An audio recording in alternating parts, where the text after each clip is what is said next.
미국 하버드 대학 371년 역사 중에 여성 최초의 총장이 된 주 파우스트 신임 총장이 2007년 그의 취임식에서 이렇게 말한 바 있습니다. 교육은 사람을 목수로 만들다기보다는 목수를 사람으로 만드는 것입니다.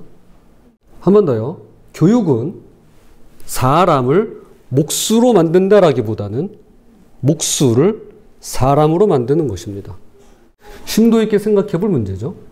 이것을 받아서 민병희 전 강원교육감은 대한민국 사회와 현실을 지적하면서 교육은 사람을 의사나 판검사로 만드는 것이라기보다는 의사나 판검사를 사람으로 만드는 것이라고 할 수 있겠습니다. 라고 말한 바 있습니다. 여러분 어떻게 생각하시나요? 동의가 되시나요? 제가 목수도 아니고 의사나 판검사는 더더욱 아니기에 이렇다 저렇다 말씀드릴 수는 없겠지만 교육이 특정 직업인을 만드는 것이 아니라 사람을 만드는 것이 틀림없다라고 한다면 같은 맥락에서 이렇게 말씀드릴 수 있을 것 같습니다. 먼저 신학교육은 사람을 목사로 만드는 것이라기보다는 목사를 사람으로 만드는 것입니다. 라고 말이죠. 동시에 신앙교육은 사람을 교인으로 만드는 것이라기보다는 교인을 사람으로 만드는 것입니다. 라고 말이죠. 저는 목사로서 사람, 즉 하나님의 사람이 되는 게 먼저고요. 마찬가지로 교인 여러분 또한 사람, 즉 하나님의 사람이 먼저라는데 동의합니다. 신학교육과 신앙교육, 교리교육과 교회교육 등 성경을 중심으로 하는 모든 교육은 목회자와 직분자를 양성하고 신자와 교인을 만들기 이전에 먼저 하나님의 사람이 되는데 그 초점과 목적이 있다고 할 수 있는 것입니다. 모든 성경은 하나님의 감동으로 된 것으로 교훈과 책망과 바르게 함과 의로 교육하기에 유익하니 이는 하나님의 사람으로 온전하게 하며 모든 선한 일을 행할 능력을 갖추게 하려 함이라. 그러므로 먼저 사람이 되라는 격어든 적어도 우리에게 있어서만큼은 먼저 하나님의 사람이 되라의 추각형이라고 감히 말할 수 있을 것입니다. 먼저 하나님의 사람이 되라 라고 말이죠. 오늘 우리가 읽은 누가복음 18장의 시작은 그보다 한참 전인 누가복음 9장으로 거슬러 올라갑니다. 예수께서 승천하실 기약이 차감해 예루살렘을 향하여 올라가기로 굳게 결심하시고 예수님은 갈릴리에서 발원된 복음이 이제 예루살렘에 완성될 때가 되었음을 아시고 여행을 시작합니다. 그리고 목적지인 예루살렘에 도착하는 누가복음 19장에 이르기까지의 여정 속에서 다양한 사람들을 만나 직접 말씀도 하시고 비유로 설명도 하시면서 먼저 사람이 되라고, 즉 하나님 나라에 걸맞는 하나님의 사람이 되라고 말씀하고 있습니다. 그 가운데 오늘 누가복음 18장에는 여러 사람이 나오는데요. 보다 쉬운 설명을 위해서 편의상 네 부류로 나누어 봤습니다. 첫 번째 부류는 힘 있는 자와 없는 자입니다. 힘 있는 자와 없는 자입니다. 어느 도시에 하나님을 두려워하지도 않고 사람을 무시하는 판사가 있었답니다. 그런데 한 과부가 원한을 풀어달라며 매일같이 찾아오는 것입니다. 판사 집 앞에서도 피켓 들고 서 있고 법원으로 출근하면 그 앞에서도 피켓 들고 서 있고 이에 참다 못한 판사가 속으로 생각합니다. 하나님도 내 알 바 아니고 다른 사람들도 내 알 바 아니지만 도저히 피곤해서 안 되겠다. 이 과부가 끝까지 나를 귀찮게 할 테니 뭔가 조치를 취해서 억울함을 풀어주는 게 낫겠다 라고 말이죠. 아무것도 눈에 뵈는 게 없는 불의한 판사가 이 정도라면 하물며 우리를 사랑하시고 돌보시는 하나님이시라면 의당 억울함을 풀어주시고 기도를 들어주지 않겠느냐라는 말씀인데요. 여기서 힘 있는 자란 불의한 판사고 힘없는 자란 과부입니다. 명백하게도 하나님은 힘없는 자의 편에 서 계심을 알 수 있습니다. 그러므로 힘이 있든 없든 사람 되는 게 먼저입니다. 아무리 힘이 있어도 그 힘을 본인의 자리 보존과 세력 확장, 영리 추구와 개인 영달에만 사용한다면 사람 보기에도 부패한 자이지만 누구보다도 하나님 보시기에 불의한 자임을 잊어서는 안 되겠습니다.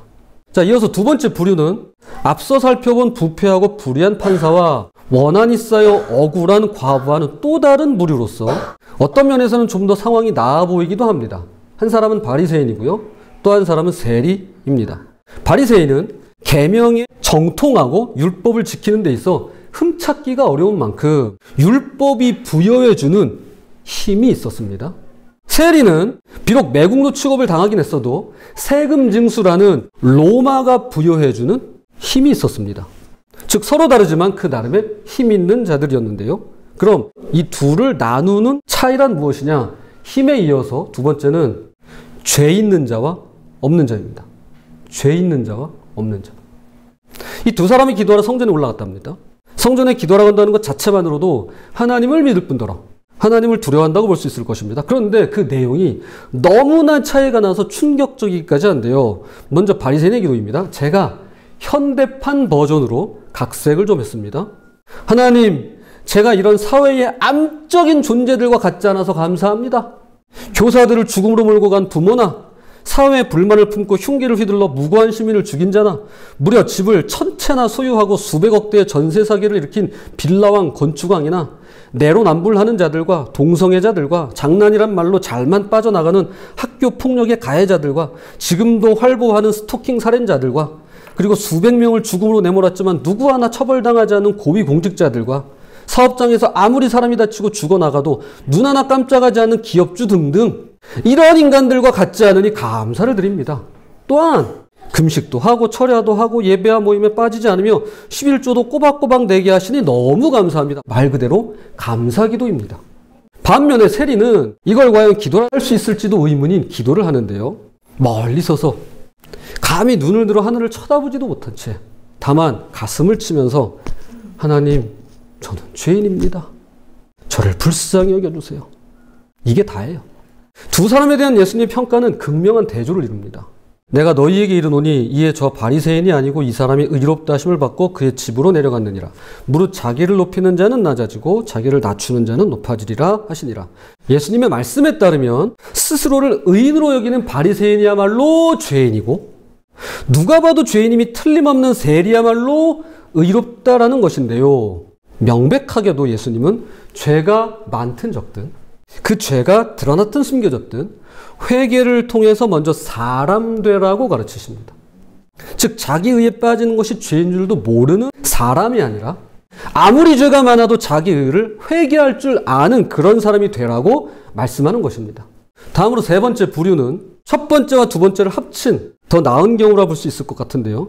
먼저 그는 공무원으로서 나름대로 힘이 있었습니다. 그럼에도 불구하고 첫 번째 부패한 판사처럼 불의에 빠지지도 않았으며 또한 계명을 준수하고 율법을 따랐지만 두 번째 바리새인 같은 자기 의에 허우적대는 그런 사람이 아니었습니다. 그는 예수님을 향한 존경심을 가졌고 영적인 세계에 관심이 있었으며 믿음 생활에 열심을 내었고 오직 말씀에 순종하는 자였습니다. 그래서일까요? 그는 자신 있게 제가 이 계명들을 어려서부터 지켰습니다 라고 대답합니다. 여짜오되 이것은 내가 어려서부터 다 지키었나이다. 그러나 사람이 어디 완벽할 수 있나요? 자신감 넘치는 발언을 들으신 예수님께서 그에게 한 가지 부족한 점을 지적하시며 그렇다면 남은 일은 하나뿐이군요. 가진 것을 다 팔아서 가난한 자들에게 나눠주십시오. 그러면 하늘의 부를 갖게 될 것입니다. 그런 다음 와서 나를 따르십시오 라고 말씀합니다. 전혀 예상 밖의 전개에 그의 마음이 심란해집니다. 왜냐하면 그는 지역에서 알아주는 큰 부자였거든요. 그 사람이 큰 부자이므로 이 말씀을 듣고 심히 근심하더라. 그는 많은 것을 움켜쥐고 있었고 그것을 내려놓을 마음이 없었습니다. 그러므로 여기서 알게 되는 세 번째 부류의 사람은 돈 있는 자와 없는 자입니다. 돈 있는 자와 없는 자입니다.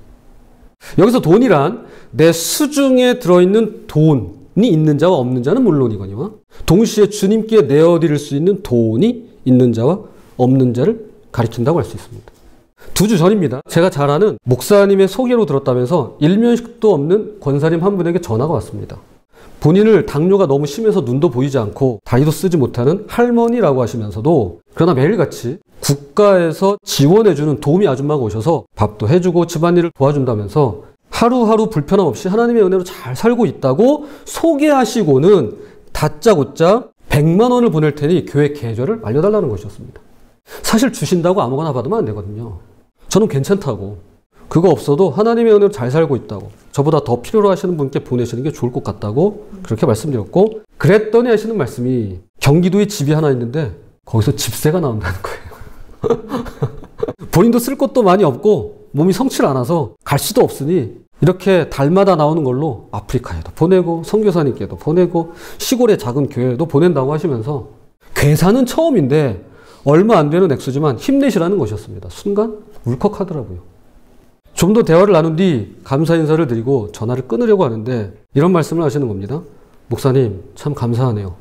뻔히 힘들고 어려운 형편인 거 아는데 하나님의 은혜로 목회하신다니 참 보기 좋네요. 목사님 전화 끊고 계좌번호 남기세요. 그리고 무슨 일 있거나 힘들 일 생기면 꼭 전화 주세요. 그래서 그분이 들이신 헌금 내역이 주보 뒷면에 있는 월별 결산 보고에 있습니다. 특별 헌금.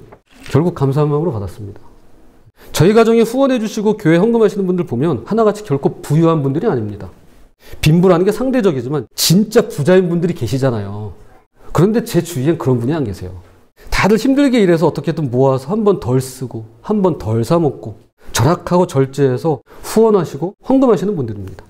돈이 없어서 못 쓰는 거지 있는데 왜 쓸 곳이 없겠습니까? 그런데도 더 좋은 일에 사용해달라며 선뜻 보내신 들을 보면 어떻게 감격이 안 되고 은혜가 안 될 수 있겠습니까? 만약 돈이 가치 중립적인 것이 맞다면 많고 적음은 결코 문제가 아닐 것입니다. 왜냐하면 가치 중립적이니까요. 많다고 좋고 적다고 나쁜 게 아니잖아요. 가치가 중립적이니까요. 그러나 예수님께서 이미 수차례 경고하신 것처럼 결국 우리는 둘 중 하나를 선택할 수밖에 없습니다. 집하인이 두 주인을 섬길 수 없나니 혹 이를 미워하고 저를 사랑하거나 혹 이를 중히 여기고 저를 경히 여길 것임이니라. 너희는 하나님과 재물을 겸하여 섬길 수 없느니라. 자본주의 사회로 접어든 지 이미 수백 년이 흘렀습니다. 태어날 때부터 그 속에 젖어서 사는 것이 당연합니다. 그러하기 때문에 우리는 더더욱 돈에 관한 분명한 성경적 기준을 가지지 않으면 안 되는데요. 마가복음 12장 17절은 이렇게 말씀합니다. 이에 예수께서 이르시되 가이사의 것은 가이사에게 하나님의 것은 하나님께 바치라 하시니 그들이 예수께 대하여 매우 놀랍게 여기더라. 이것은 비단 저희 교회에 헌금을 하라는 말씀이 아닙니다. 실제로 제 아내는 아르바이트 해가지고 힘들게 일한 그 11조를 다른 선교단체에 보내고 있습니다. 교회 사모라는 사람이 말이죠. 저 뒤에 보시면 오픈도어스가 있어요. 그곳에 보내고 있습니다. 그러나 하나님의 것을 하나님께 드리자는 기준 안에서 기도하고 고민하면서 내린 결정이기 때문에 그러합니다. 꼭 고사리 교회가 아니어도 상관없습니다. 물론 고사리 교회여도 좋습니다. 그것도 상관없습니다. 만 하나님의 것을 하나님께 드리겠다는 기준 안에서 결정을 내릴 수 있는 사람이 되는 것이 먼저입니다. 이제 마지막 네 번째 부류입니다. 세상적으로 힘 있는 자와 없는 자, 자기 의에 빠진 줄도 모르는 죄 있는 자와 없는 자, 그리고 주님의 것을 주님께 드리고자 하는 돈 있는 자와 없는 자에 이어서 끝으로 자격 있는 자와 없는 자입니다. 자격 있는 자와 없는 자. 이것이 바로 오늘 우리가 알는 본문입니다. 예수님이 이곳을 지나가신다는 소식에 혹시라도 아이들을 만져주실까 싶어서 어린 자녀들을 데리고 온 사람들이 있었습니다. 여기 우리 어린 자녀들을 데리고 온 가족이 있잖아요. 감사합니다. 그런데 제자들이 이들을 막아서며 저리 가! 여기는 애들 올 곳이 아니야! 라고 쫓아내는 것이었습니다. 그때 예수님께서 말씀하시기를 예수께서 그 어린아이들을 불러 가까이 하시고 이르시되 어린아이들이 내게 오는 것을 용납하고 금하지 말라. 하나님의 나라가 이런 자의 것이니라. 지금 제자들은 어린아이들을 자격 없다고 쫓아냅니다. 야, 니들은 여기 올 자격이 없어. 쫓아내요. 그런데 예수님은 이런 어린아이들이야말로 자격이 있다며 반대로 가까이 부르고 계십니다. 아니야, 얘네들이야말로 자격이 있어. 가까이 데리고 와. 이렇게 말이죠. 그리고는 놀랍게도 이 자격을 하나님 나라에 들어갈 자격으로까지 연결시킵니다. 그냥 가까이 오는 정도가 아니에요. 쫓아내는 정도가 아니라 이 자격을 하나님 나라에 들어가는 자격으로까지 연결시킵니다. 지금 예수님 근처에 가까이 갈 수 있는 자격 정도가 아니라 하나님 나라에 들어갈 자격이 이 어린아이들에게 있다라는 것입니다. 그러면서 말씀을 덧붙이시기를 내가 진실로 너희에게 이르노니 누구든지 하나님의 나라를 어린아이와 같이 받아들이지 않는 자는 결단코 거기 들어가지 못하리라 하시니라. 저는 여기서 하나님 나라에 들어갈 자격이 없는 자, 있는 자 아닙니다. 없는 자, 곧 하나님의 나라를 어린아이와 같이 받아들이지 않는 자는 누굴까? 과연 누구일까? 라고 했을 때 이미 앞서 언급한 세 부류의 사람으로 보는 것입니다. 비록 힘은 있지만 부패하고 불의한 판사. 비록 죄는 없지만 자기 의에 흠뻑 취해 있는 종교인. 비록 돈은 있지만 하나님의 것을 하나님께 드리지 못하는 상대적으로 부유한 사람 말이죠. 이들은 하나님의 나라를 어린아이와 같이 받아들이지 않는 자들입니다. 왜냐하면 이들의 셈법은 복잡하거든요. 잴 거 다 재고 유불리를 따지면서 계산하는 그런 사람들이거든요. 그래서 하나님의 나라를 어린아이처럼 단순하게 받아들이지 못하는 것입니다. 자, 그렇다면 자연스럽게 이런 질문이 생길 수 있겠습니다. 반대로 어린아이처럼 하나님의 나라를 단순하게 받아들이는 자는 과연 어떤 사람일까? 라고 말이죠. 위에서 언급한 자들과 정확히 반대편에 서 있는 힘 없는 사람, 죄 있는 사람, 그리고 돈 없는 사람이 그들입니다. 딱 어린아이들이죠. 어린아이는 세상에서 힘이 없습니다. 또한 죄를 지을 때도 많지만 금방 회개하고 용서를 구하는 것도 아이들입니다. 더욱이 경제활동을 할 수 없기 때문에 아이들에게는 돈이 없습니다. 이런 사람들에게 하나님의 나라에 들어갈 자격이 주어진다는 것입니다. 힘없고 죄 많고 돈 없는 그런 사람들 말이죠. 그럼 이렇게 어린아이와 같은 사람이 누가 있을까요? 누가 있을까요? 그 사람이 바로 누가복음 18장에 등장하는 마지막 인물입니다. 예수님 일행이 갈릴리를 떠나 예루살렘으로 가면서 여리고 근처를 지나갈 때입니다. 시각장애를 가진 한 사람이 길바닥에 앉아 구걸을 하는데 사람들이 웅성되게 물어봅니다. 그때 누군가 나사렛 예수가 지나가신다고 말해줬고 이 말을 듣는 순간 이 사람이 벌떡 일어나더니 소리를 지르기 시작합니다. 다윗의 자손 예수여, 저를 불쌍히 여겨주소서. 다윗의 자손 예수여, 저를 불쌍히 여겨주소서. 주위에서 조용히 하라고 면박을 줍니다. 야, 조용히 해. 어디서 시끄럽게 떠들어. 하지만 그는 아랑곳 않고 더 크게 소리칩니다. 다윗의 자손 예수여, 저를 불쌍히 여겨주소서. 그는 세상에서 힘없는 사람이었습니다. 또한 당시 기준으로 보자면 시력을 잃었기 때문에 누구보다도 죄 많은 사람이었습니다. 그리고 겨우 구걸하며 입에 풀칠하고 살았기 때문에 드리고 싶어도 드릴 돈이 없는 사람이었습니다. 즉, 이 사람이야말로 어린아이 같은 자였으며 하나님의 나라에 들어갈 자격을 얻은 자였습니다. 자, 이제 말씀의 결론을 맺겠습니다. 누가복음 18장은 여러 부류의 사람들 가운데 하나님의 나라에 들어갈 자격을 얻은 자, 곧 어린아이와 같은 자들에게 그 초점을 맞춥니다. 오늘은 어린이날입니다. 우리 중 실제 어린이들을 제외하고는 어린아이와 같은 마음과 삶의 태도를 가질 수 있다고 생각하는데요. 5월 들어 초등학교 동문 모임을 주변에서 많이 보게 됩니다. 그런데 제가 깜짝 놀란 것이 백발이 성성한 할아버지 할머니들께서 서로 그러시는 거예요. 야! 야! 할아버지 할머니들께서 야! 아무개야 일로 와봐! 야! 야, 너 이렇게 쩔뚝거려. 똑바로 좀 걸어봐. 허리 좀 펴. 이러면서 서로들 막 이렇게 장난인지 뭔지. 근데 말씀을 나누시는데 얼마나 개구지고 한 귀여움들 하시는지요. 죄송합니다. 그때 그 시절 소년소녀 감성이 어디 가지 않았구나 라는 것을 알게 됩니다. 우리에게는 영원한 소년소녀의 감성이 있어요. 우리 다 있어요. 힘이 없어도 괜찮습니다. 심지어 죄가 있어도 괜찮습니다. 또한 돈이 없어도 괜찮습니다. 그럼에도 불구하고 여기 어린아이들처럼 단순하게 예수님께 가까이 나아가고자 한다면, 그리고 또한 여기 시력을 잃었지만 부끄러움이나 체면에 상관없이 예수님께 매달리고자 한다면 그것이 바로 하나님 나라에 들어갈 자격이 되는 것입니다. 나 스스로 영적인 스펙을 쌓아서 주님 나라에 합당한 자격을 얻는 것이 아닙니다. 교회 출석 도장 찍어서 하나님 나라에 들어갈 자격 얻는 것 아닙니다. 이것은 오직 예수 그리스도에게만 달려 있습니다. 주님은 힘없고 죄 많고 돈 없는 우리를 결코 포기하지 않으시겠답니다. 그런 우리를 주님은 끝까지 데리고 가시겠답니다. 그분의 나라에 이를 때까지. 그래서 그 나라에 걸맞는 자격을 주시겠답니다. 부디 힘없고 죄 많고 돈 없는 어떤 경우에라도 예수께로 한 걸음 더 내딛는 사람, 즉 먼저 하나님의 사람이 되시는 저와 여러분 되기를 주님 이름으로 부탁을 드립니다.